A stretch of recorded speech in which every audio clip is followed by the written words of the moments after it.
Gisugda na ang Durian Festival nga kabahin sa mga aktibidad sa 37th Kadayawan Festival sa Davao City. Atong sayro ng dugang detalye sa live report ni Jandy Esteban. Jandy.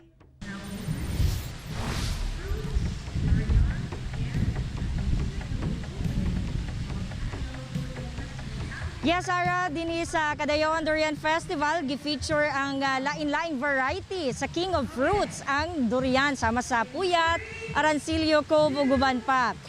Ang mga nakadisplay din abot sa atong mga local farmers sa Davao City, kadaghanan sa Turil ug Kalinan. Ang price range medyo mahal pa, anaa sa 65 to 80 pesos per kilo.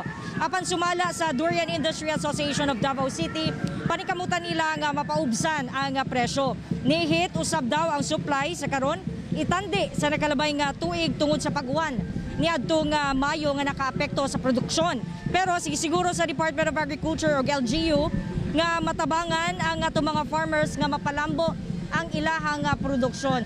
So mga kapuso, giawhag sa Department of Agriculture ug sa atong lokal nga pagamahanan nga muadto dinhi tilawan ang nagkalain-laing variety sa durian dinhi sa dakong mall sa Lanang ning syudad. Hangtod kini sa September 12. Sara. Okay, magpaabot lang mi sa durian dyan ha. Dagang salamat, Jandy Esteban.